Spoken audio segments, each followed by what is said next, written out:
So now they can watch. So I know you're working through the workbook, Hmm. right? And Hmm. in the workbook, obviously, one of the things we talk about is high ticket offers. Make Yeah. sure this pop up in front of me.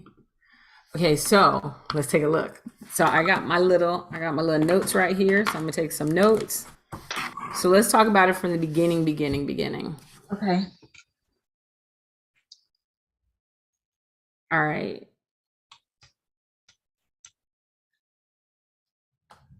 So when you go, so you're going through the notebook, and Right.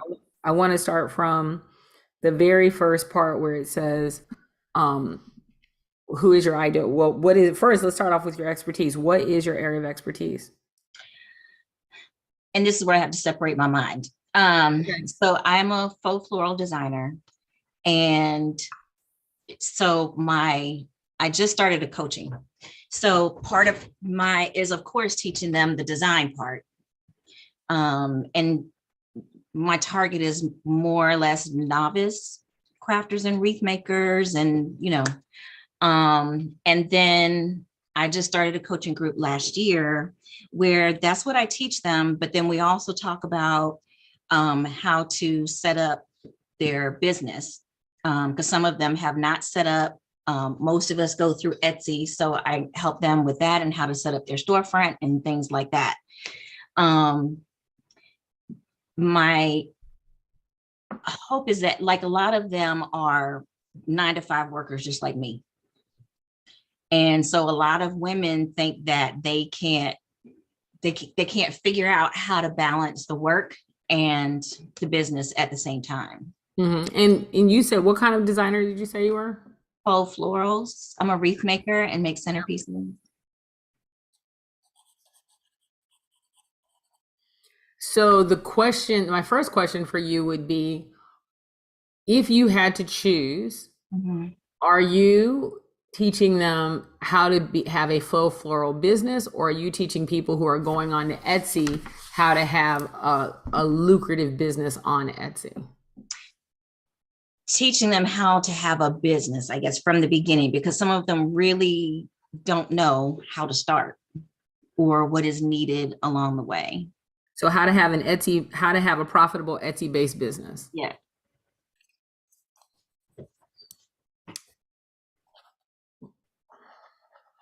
Perfect. And if I can be honest, Yeah. I talked about this with Doug. I think my angst is that while I know how to do it, I personally am going through this slow period. So I feel like, how do I get them to trust me when my business is not 6 figures? Does that? Right. Or even when you're going through a funk, right? Because we Right. all go through, Yeah. we all go through a funk. Listen, Chanel and I are co-founders of Fire Savvy, and we Mhm. have our funks in sync at this point, Mhm. right? So that's kind of good. Mhm. Because when I'm going through it, she's like, "Girl, me too." I'm like, "Oh, thank God." Okay. But I think that's very real, and I think quite honestly, I think some of the bullshittery that's out here in this world is that people don't tell you the truth Right. about. I'm not making six figures every single month. Some months it's six figures, some months it's five. Some months I'm like, am I even employable anymore if I'm Right. at this Right. job? Right. Yeah. Right. Like, Yes. right. But it's the truth, right? And I think we don't Yes. have enough of that truth. And I think if you tell people, listen, here's the truth. Mhm. You have to know what your seasons are for your business, right? Mhm. And you Mhm. have to know when, like when I was doing a lot of speaking, I could tell people straight up, hey, you're gonna speak the most between September and February and March. By Okay. the time April get around to August, if you haven't made your money, you're not gonna make that much money. You're gonna struggle. Now, does that mean that I was a crap speaker? No, it meant that I understood the cycle Mhm. that the business goes through. Right. That literally 90% of my money is going to be made between September and March. Okay. Right. So if I know that and I want to make $1 million, I know between September and March, I got to make 900,000, because the other 10%, I'm only going to make 100,000 between, April And that has nothing to do with how great a speaker you are. It has to do with what's happening during those times. Oh, spring break, kids are out of school. June and July summer weddings are way more expensive and take up all the conference space. Mhm. Like, right? So that has nothing to do with am I a great entrepreneur? That has to do with understanding the cycle of this of what's going on. So Okay. you might want to ask yourself, well, based on the type of business, why Mhm. do I have slower months than not? Right? Yes. Maybe you have more wreaths that happen during a certain time of year, especially if Mhm. you're doing event-based wreaths Mhm. versus if somebody was doing funerary or Mhm. wedding based, Mhm. right? They Mhm. might have business all year round. I don't think going through a lull means that you don't run a great business or you don't know your stuff. I think it's asking yourself, why is that lull happening now? Is that specific for my business? Because now, if it is, I need to be able to have conversations with people Mhm. so that they'll know, Mhm. hey, all businesses go through cycles, Right. right? Another really good example I'll use is school uniform. School uniform Yeah. businesses, absolutely amazing right before school starts, Mhm. which by the way is August, right? But Yeah. then by the time Christmas, right after Christmas, they're like, well, what happened? Like, did they grow over Christmas? And now they're buying again, right? Right. Everything the parents bought in August is crap because Mhm. now they're buying again for January. Mhm. And then they don't have any more business, quite honestly, Mhm. until around June, around July and August again. Right. Does that mean they run a bad business? No, it means that their customers are more likely to buy during a certain time of year, Okay. right? And I'm sorry, it's just going to probably be really, really hard to sell somebody on buying kids' clothes in May Mhm. for school, Right. right? Right.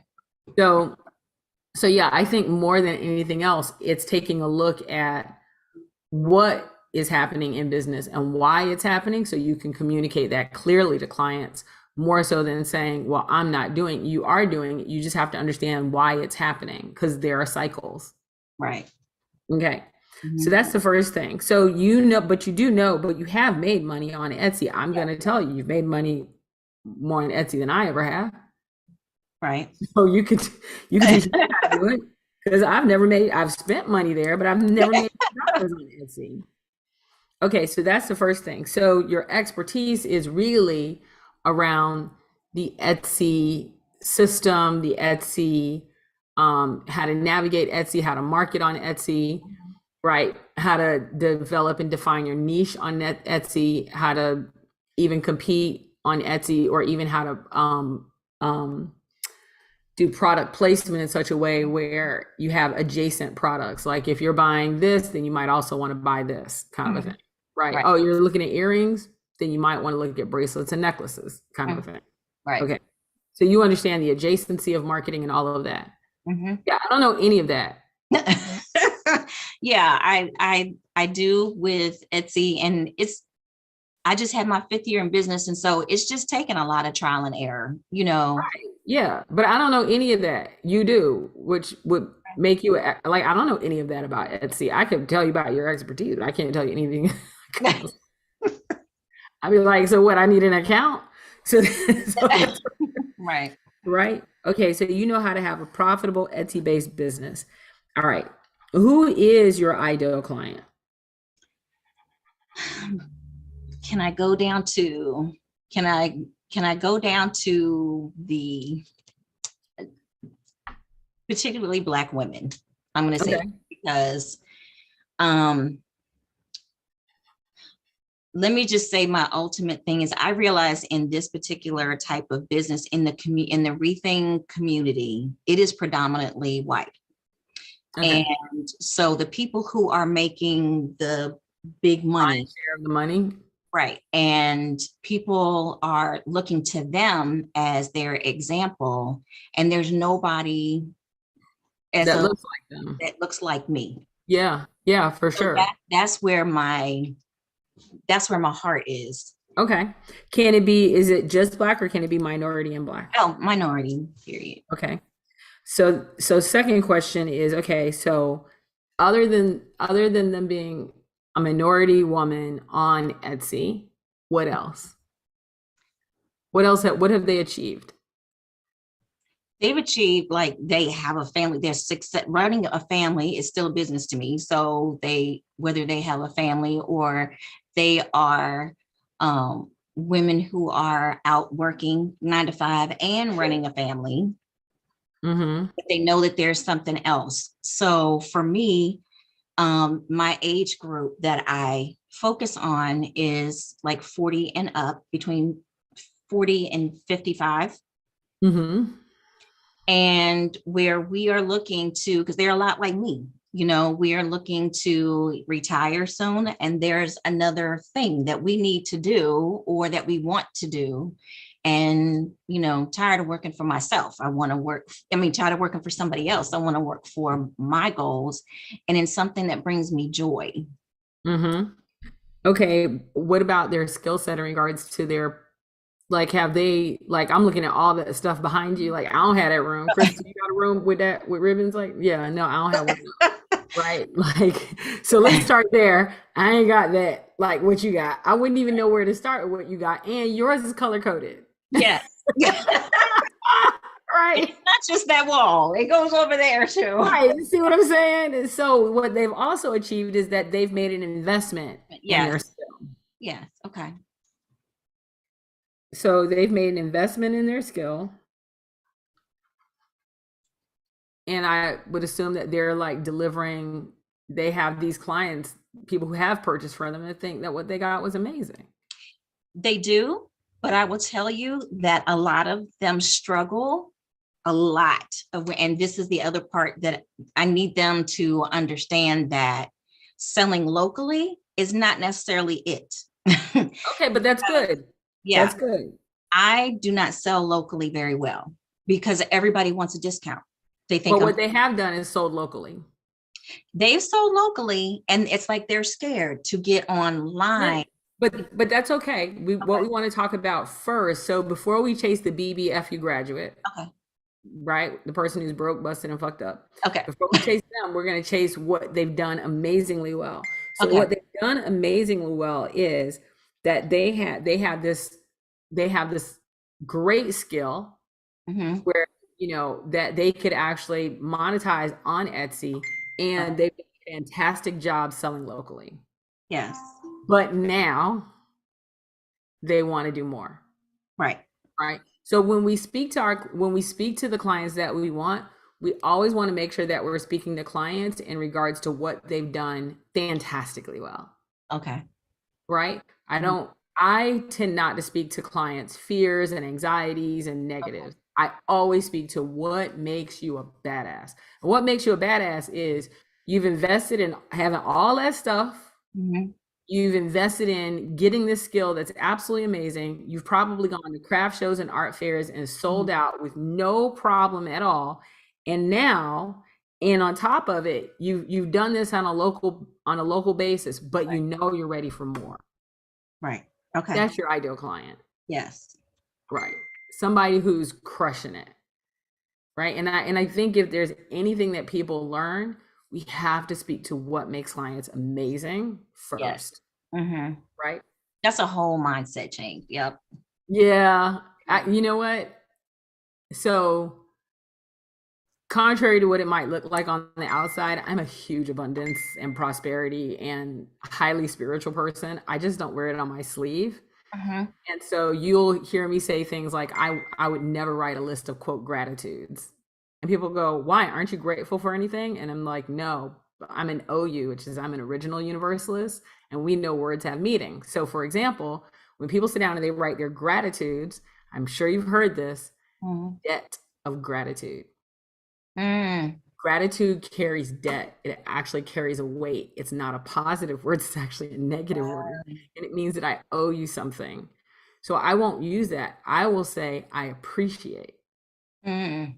right? And so when Yeah. people ask me about it, I'm like, no, no, no. I have a whole list of things that I appreciate, because what does appreciate actually mean? To lift up. It Right. is not a scarcity word, it is an abundance word. Right. So I very much changed the language from gratitude to appreciate, just That's because interesting. Yeah.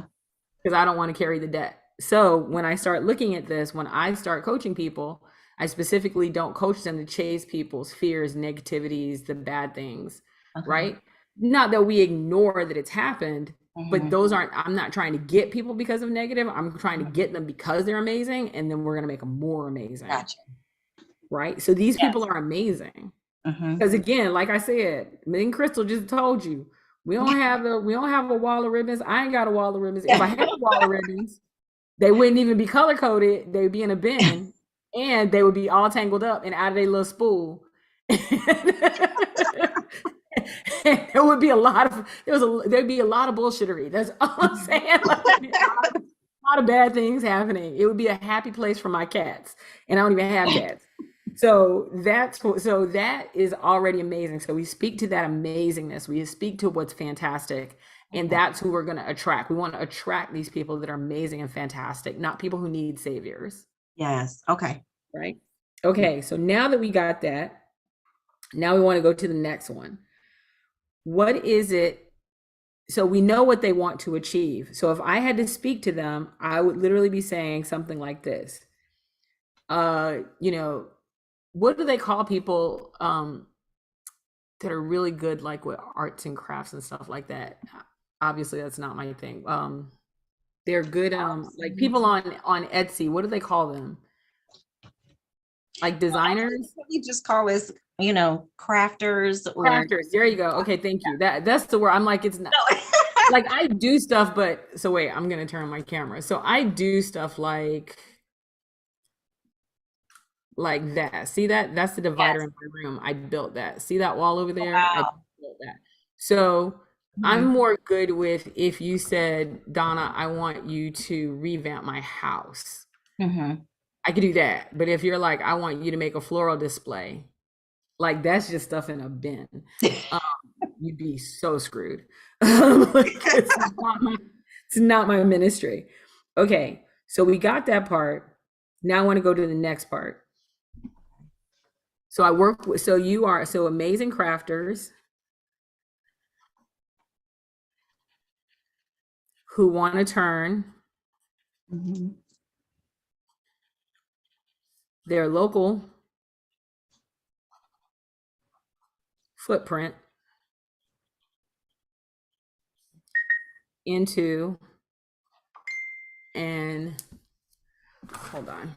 I'm just wondering if wondering if these are my people Oh, back and we did 5 million. Oh, they're trying to get, oh, they're telling me. Okay, I thought that was our insiders trying to get in. oh. Because it keeps popping. I'm like, are y'all trying to tell me something? I hear y'all out there in insider world trying to get in. Okay, so these amazing crafters who want to turn their local footprint into a highly profitable Etsy shop. Is that who you would say you'd work with? Yes, and that just came so effortlessly to you. Okay. It's in your book. Yes, I know, but Okay. So we got that part, right? And well, and the thing is, this part usually is hard because there is a mindset shift required in regards to seeing your client in a different way. And so yeah, sometimes that takes a little coaxing up, right? yeah. Mhm. Okay. So now, okay, so I'm going to ask you some very private questions. Okay. Okay. So I'm going to put even if they, so have they, before we get to the private questions, have they tried to do this on Etsy before and failed? Or have they tried, what have they tried before and was like, or what is it that they're like, I can't do it on Etsy because what? To me, the excuses aren't legit, but Oh, that's fine. They don't have to be legit, but to a them, lot of they're, them say because of the fees that Etsy takes. There's too much competition on Etsy. there you go. Um, and then they don't have enough in their shop if they've started it. Like they'll have one or two things and like nobody's finding me. And I'm like, because you don't have anything there, you know. But do Um, they have to have a lot more? yes. Okay. So what is it? I'm looking for misbeliefs, things that just aren't true. Um, Like for example, people would say, well, I can't work with you because I don't have a big email list. I don't care. I don't care about your current clients, right? Okay, because yeah, now you're talking about me. So so I guess with Etsy, they believe that first, of course, they believe they can't be successful because there's too many people, because there's so many wreath makers, not just that their style or their skill is not up to par with some of the other wreath makers. Do Um, you only work with wreath makers, or is it any kind of Etsy shop? Any I type only of, work with wreath makers, okay. actually. Well, it's not just wreaths, it's floral design. So like I do centerpieces too. Okay, I just want to make sure. Yeah. So, so even if they feel like they're in a saturated market, and what else? Um, And they've never had success with Etsy before? Have they tried Etsy and didn't fail? Okay. right. They've tried Etsy, or they didn't try because they've tried on their own, like with their own website, and haven't tried Etsy. They think it's easier to do their own website when that's actually very false. Gotcha.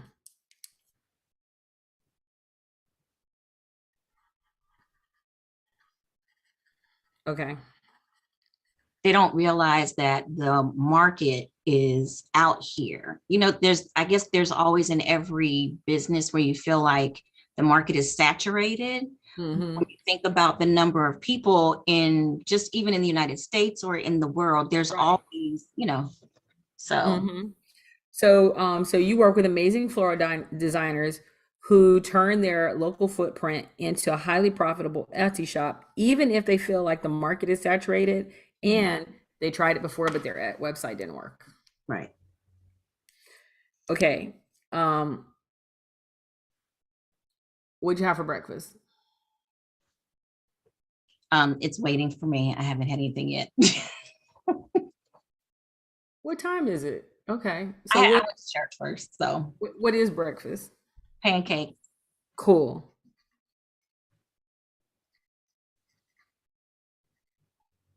What's your favorite color? purple. Purple. So here's your big viral promise. I work with floral designers to turn their local footprint into a highly profitable Etsy shop using the purple pancake method, even if they feel like they're in a saturated market.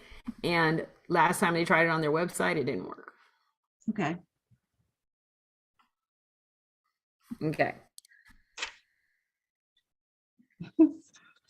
So there's your big viral promise. Now let's go to the next part. Okay. And I would challenge you to work on the even if part, Right. right? And I, yeah, because I'd be like, even if they're in a saturated market, but I'd have something else because that's a fact. I need a misbelief. Okay. Misbelief might be like, even if you don't have a big email list, right? Because most people believe that they need a big email list, and I know that they absolutely don't need a big email list. Mm-hmm. Okay, so now you want to turn this into a high ticket offer.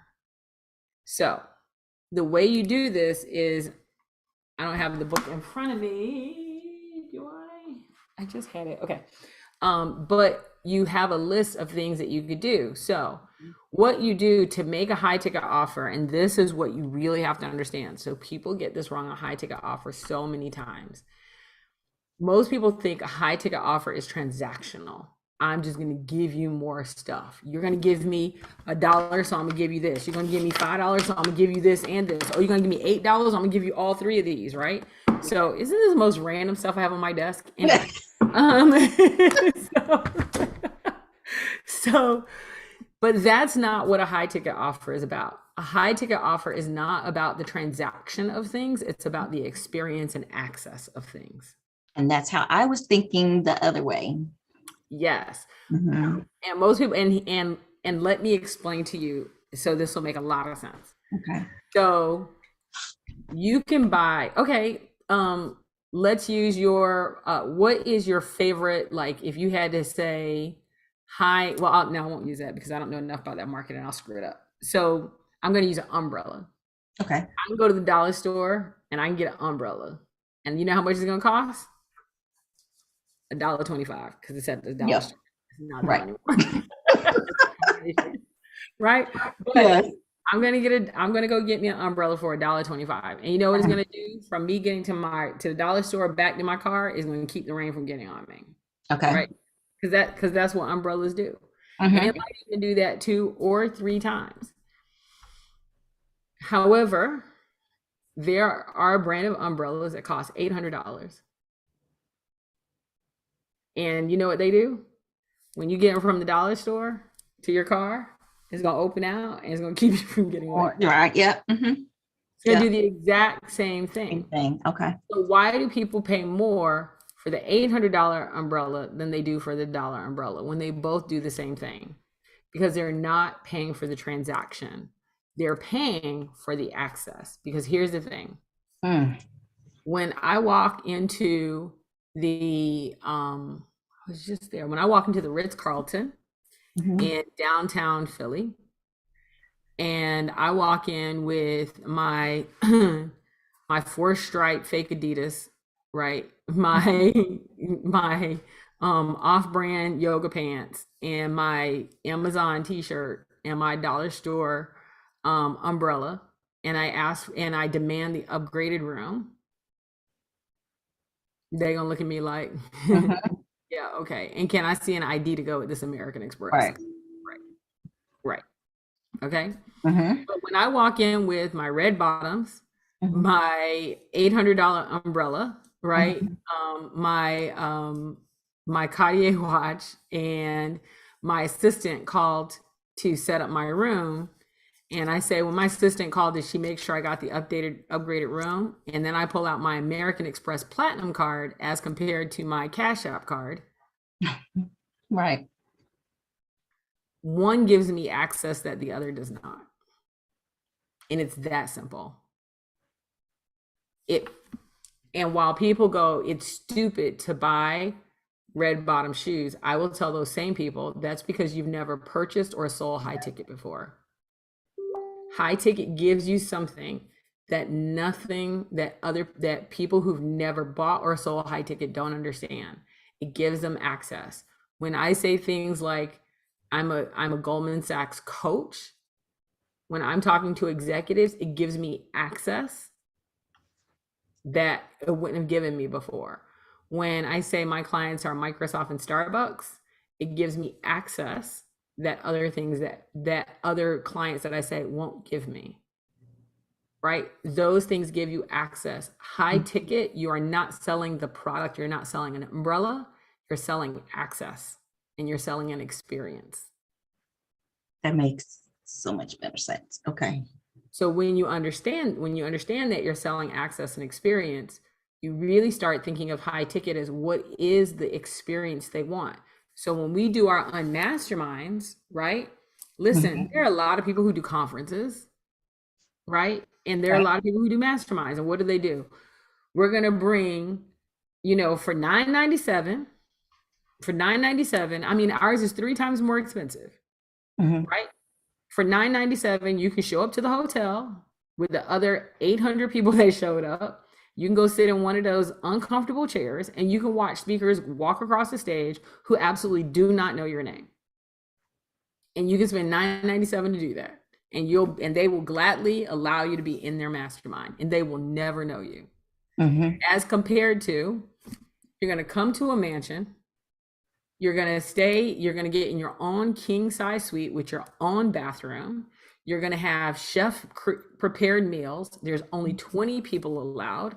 You're going to sit right across the table from me. I'm going to see you. You're going to walk in the door. I'm going to give you a hug. You're going to think we best friends forever now because you came to my house, right? You're going to be there with only 19 other people. You're going to meet other insiders who are like, ooh, I'm back for the new prizes, because Cindy thinks they're prizes. They're just gifts. But whatever, she calls them prizes. So, right? And you're going to see the people who've been there before, and you're going to see that we go on a prison bus with a stripper pole because that's how we roll in FYRE brand. And we're going to sing karaoke together and we're going to cry and pass out tissues and have fun. And I'm going to know you and you're going to know me. And it's not 800 people. They're both masterminds, Mm-hmm. but the experience It's totally different. Yeah. completely different. Because now I know you, I know your kids, I know your family, I know what you're going through. When you tell me you want to put in a proposal, I'm going to sit and read that proposal and be able to give you information about that proposal that no one else could give you because I know your business. And Right. I've been on the other side of it where I've worked with a coaching company that 100% gave me a fantastic ad, and I ran the ad and I did all the stuff with the ad, and that ad brought in the absolutely wrong ideal client Mm-hmm. because they didn't know me and my ideal client well enough Mm-hmm. for their advice to be applicable to me. The advice was good, but not for me. Right. That's the difference. The experience and the access is different.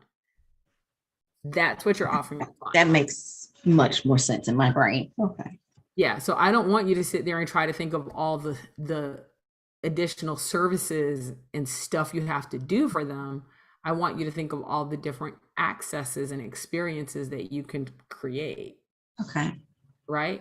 So you could do a 1 day mini VIP group um mastermind at one of the mansions, and you can invite 8 people, and specifically it's to help them take their business from a local footprint to a national footprint using Etsy. And they come out, they hang out at a mansion, you provide food, you are only working with 8 people, so it's high touch, high experience, high access, right? And then there's stuff that you do 2 weeks ahead of time, right? Like we always do. Like you guys are about to get all the slides and everything because we're going to be talking about, okay, we need your FYRE pitch and we need you to be ready for the sales presentation. So there's this whole stuff that we're going to be doing ahead of time that if there were 800 people, we couldn't do because I couldn't review 800 slides. Right. But I can review for the 20 people, I can review their 5 slides. Mm-hmm. Chanel and I take 10 each. We can do that.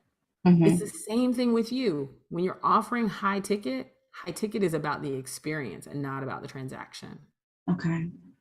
Does that make sense? Yes, it was actually mind blowing right now because, yeah, because I think I was just so stuck in, and this is usually not, you make me feel comfortable. So I appreciate that because I'm usually not, it takes a minute. Chanel knows me. So it takes me a minute to get comfortable.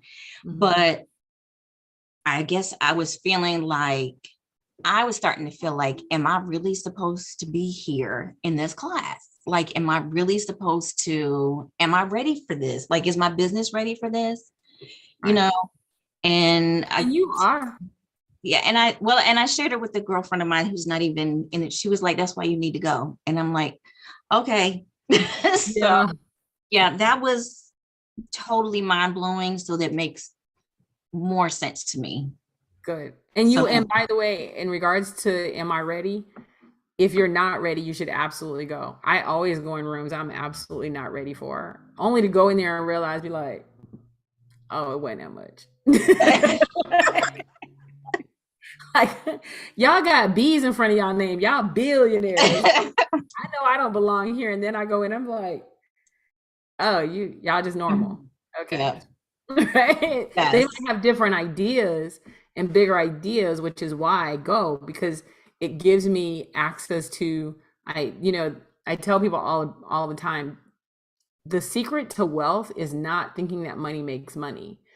The secret to wealth is understanding something so much easier. It's called the six. It's ideas, information, intelligence, introductions, implementation, and investment.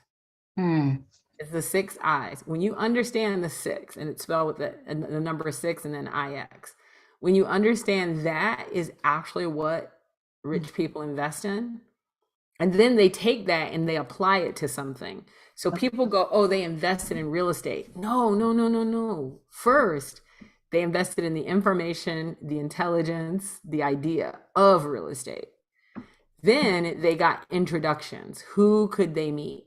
Then they were like, okay, how do I implement this and what does my investment have to be? They take the six and then they apply it to something to gain wealth. wow. Does that make sense? Yes. Mm-hmm. So you should be in rooms Hmm. that feel like they're over your head, because the more you can do that and apply the six, the faster you'll create wealth. That is truly the secret. And they all know the six. Okay. That does. Yep. So Yep. if you read it, you see how it says it's 6ix. Hmm. Okay, so it's the number six. Hmm. It's I, which is the six I's that I just talked about. And the X is because it's going to 10x your wealth. Oh, wow. Okay. So it actually does stand for something. And the funny thing is I have it on the front of my book. I have this book called The Six Kick-Ass Strategies of the $1 Million Entrepreneur, and it's Mhm. literally 6ix, and most people don't know what it stands for. Mm. Rich people do. Yes. Okay. And I wrote that book, gosh, I guess 8, 9 years ago. But it's one of the things that I learned. I'm like, oh, that's Mhm. what they're doing. Okay. Yeah, it's the six I. So the 6ix is this, and it's called. So the book I wrote is called The Six Kick-Ass Strategies of the $1 Million Entrepreneur. Hmm. But the 6ix actually stands for the six I's to 10x your wealth. Right. Okay. Um, so does this help you? Does this answer It that question? does.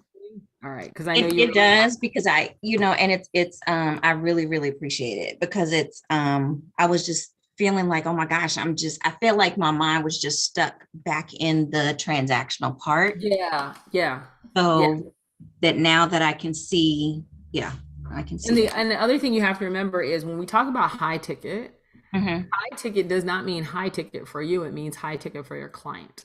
Right. There is a difference between the two. So when I would sell to a big company, like let's use a Microsoft, for example, you know, $10 million was, for the product, maybe that was high ticket for that product. That was overwhelming for me. I wasn't going to buy nothing for $10 million. Right? So it's what it is for your client. At some point, like let's look at the lady who makes Spanx, Sarah, Right. right? Hmm. So Sarah makes Spanx, and she has a high ticket Spanx product, Hmm. right? And her high ticket Spanx, one of her high ticket Spanx products, let's just say for argument's sake, it costs $200. It's her Hmm. highest ticket product. That ain't high ticket for Sarah. Right. She's a billionaire. Right. $200 is high ticket for Sarah. Right. High ticket is high It's ticket for for your them. client. Gotcha. Okay. Yeah. So That's the always, other thing I needed. Yeah, I needed that too. Okay. yeah. Yeah, know what high ticket is for. So okay, let me see if Crystal needs any help, or if she Okay. just Thank you. Crystal, like, I'm here to listen. What you got? Is that what it was? You just wanted to listen? Yeah, just call me SpongeBob. Okay. Yeah, I know. Crystal don't care. Crystal, like, you going online? I'll be right there. Hold on. Let me go get my stuff. Because I know she'd be dropping gems and I'm just here with Right. my little bag. Yes.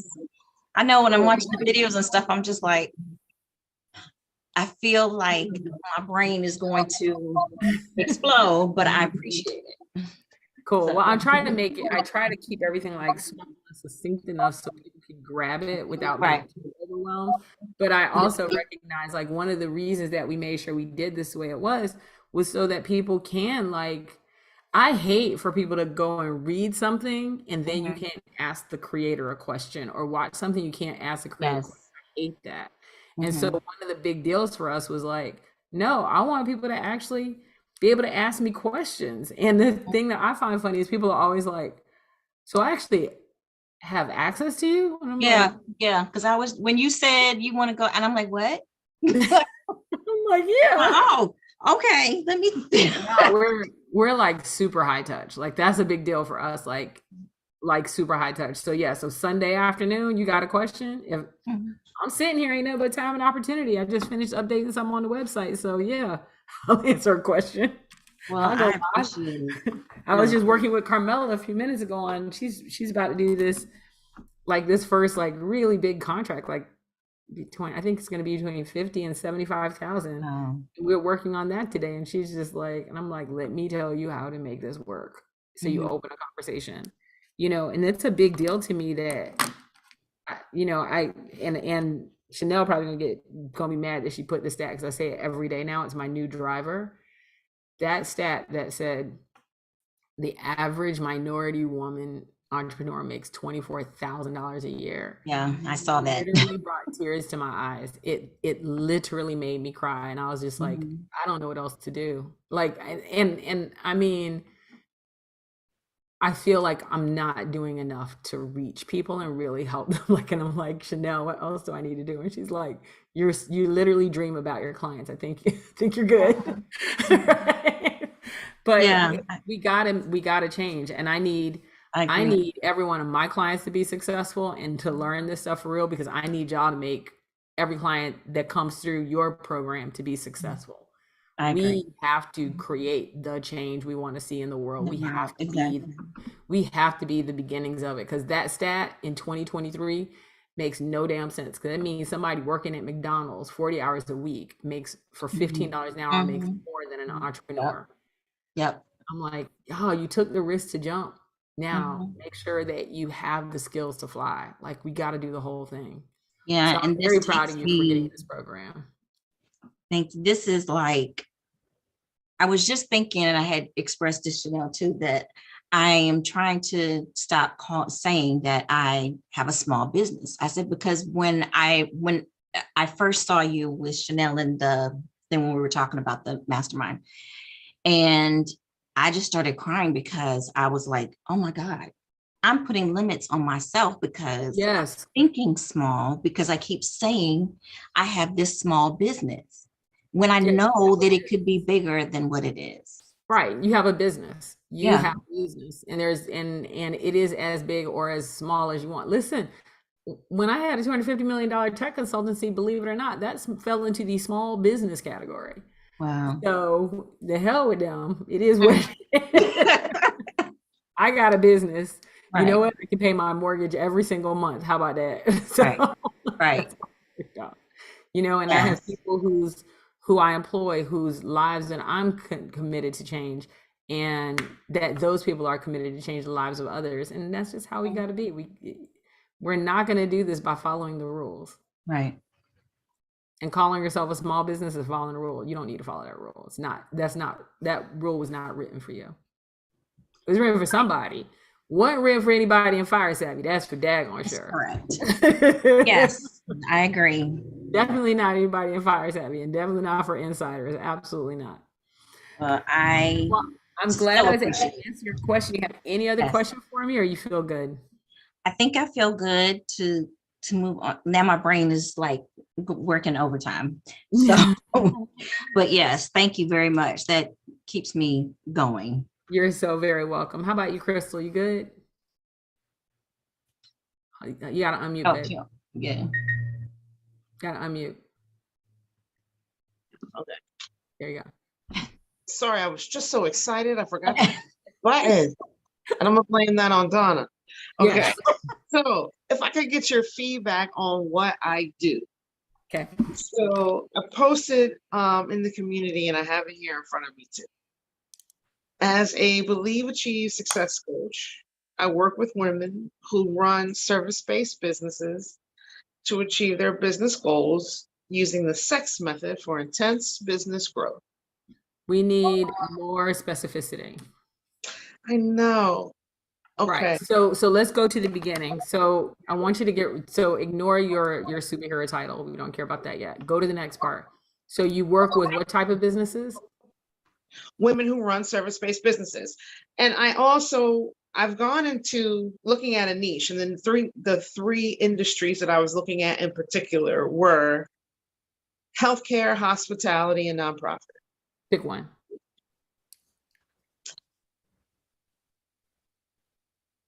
My problem with picking one is passion or profit.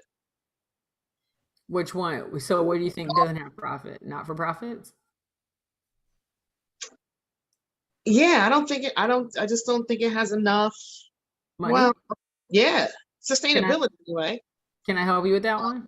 Sure. Have you ever heard of this little organization called the NRA? Yeah, right. You think they broke? No. Oh, okay. How about the Boy Scouts or Girl Scouts of America? Right. Um, True. They're struggling. Yeah, they just struggling to get by every day. How about the organization called Chief? No, what is chief? Chief is get if you get a chance to look it up, it's a women's based organizations for women who are CEOs or executives. How about EO, is entrepreneurs organization, or these organizations are Okay. I speak one of my clients is the National Association of Broadcasters. Okay. Yeah, I know Navo. Okay. I'm just saying. Nalbo, you think Nalbo broke? National No, Association of not, Women? no, not nationally, but but I'm every region isn't created the same. So why don't work with broke regions? We don't chase after BBFU graduates. Okay. All right. Look, I'm going back to the draw. I'm fighting my why. I wrote that down earlier when I was going through the zone of genius. I'm fighting my why. I don't know why. So why are you more passionate about not for profit than healthcare or hospitality? I'm curious. Well, because for me, nonprofit can exist in both of those things. It's Oh, I agree. But okay, so if we take nonprofit out of the way and mhm, you had to choose healthcare or hospitality, which would it be? hospitality. So why can't you do hospitality and nonprofit hospitality? Hospitality associations. Okay. You see Okay. what I'm saying? Yeah. So that just means you do hospitality corporate and hospitality associations, which is great because you're going to get more corporate clients through hospitality associations,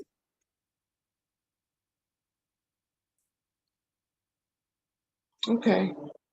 right? So now that covers both.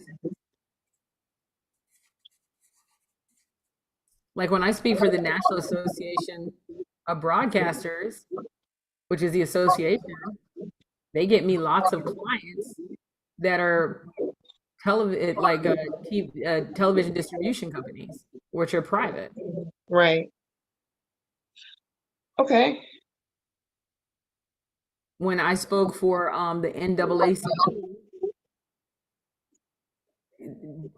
Burger King was my client. I got the association and right. So Okay. All yeah. right. Okay. S- So how would I? Okay. So let me. Okay. So All right. now it's hospitality. So that's the first thing.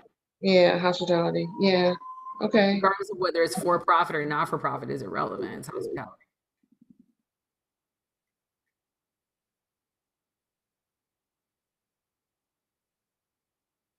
Does that Okay. make sense?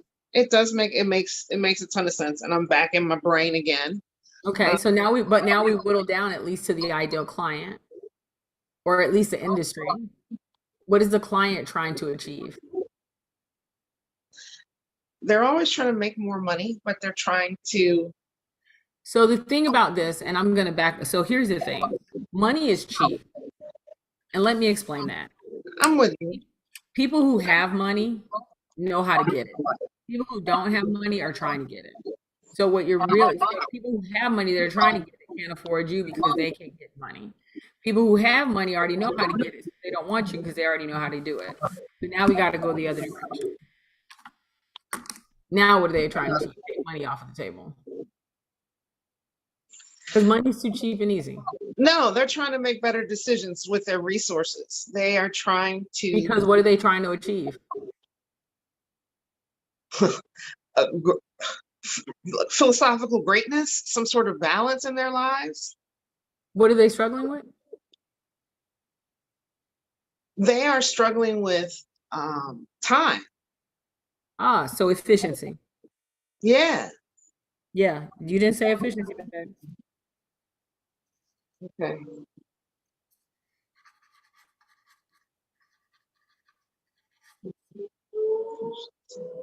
So when you talk about efficiency, they're lacking what? Efficient systems, efficient processes, what? Because Definitely. It's when you talk definitely about efficiencies, you're talking about PPT, people, processes, and technology. yeah. Now I you're agree. talking about systems, stuff like that. Okay.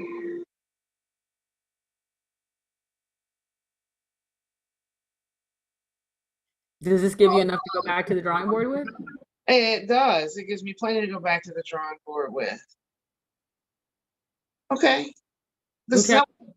Thank you. It's just, yeah, your other statement was too vague. I need you to be way more specific. Whittle that way down. Okay. I'm gonna whittle at it again. Okay. Okay. Okay. All right, I will. Thank you. You good? You good though? I'm Okay, good. because I know you want to think about it before you, so that's why I'm trying to give you space to do that. I am, and I will. Okay. Thank Okay. you very All right. much. You're welcome. Danielle, you good? I'm good. Thank you so much. You're welcome, ladies. Can't wait to see you at the mastermind. I can't either. I'm ready to go now. Talk to y'all later. Have a good day. All right, you too.